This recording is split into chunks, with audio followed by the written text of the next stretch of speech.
Kathy, thanks so much for joining us today. So first of all, what's your reaction to the fact that a homeless Indigenous person, somebody like Raphael Andre, literally dying outside due to a lack of housing?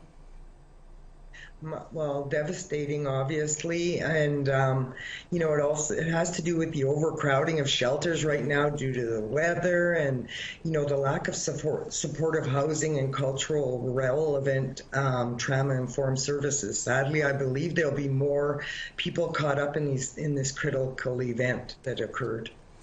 Can you paint us a portrait of what specifically is happening in North Bay? I mean, we see homelessness is an issue throughout the country, but specific to North Bay, what's going on there?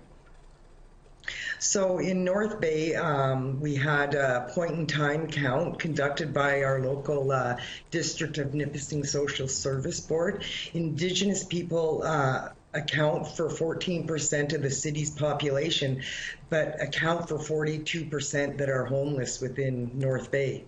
The NBIFC currently has two Suswin homeless navigators that help Indigenous people navigate their way through the system in regards to housing.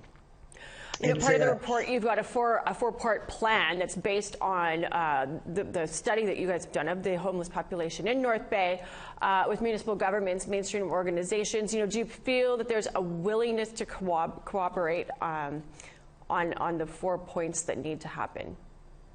Well, people experiencing homelessness endure all kinds of stereotypes, most which rely on the assumption that their situation is somehow their fault. We have to change how people view the homelessness. They are someone's sons, daughters, moms, dads, and they are deserving as anyone else to have a safe place to sleep and a chance for a future.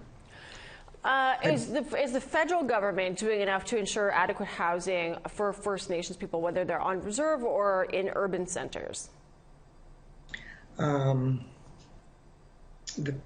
So there is systemic underfunding of adequate housing for urban Indigenous people living in the cities and towns across Ontario from both provincial and federal levels of government. North Bay Indigenous Friendship Centre is suggesting the creation of transitional housing. Can you tell us a little bit about the Suswin Village project? How would it help bridge service gaps?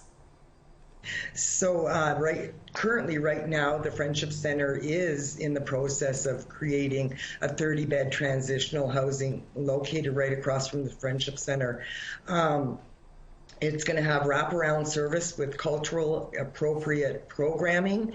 I believe that this will fill the many gaps, especially when it comes to cultural sensitivity and cultural awareness amongst non-Indigenous people.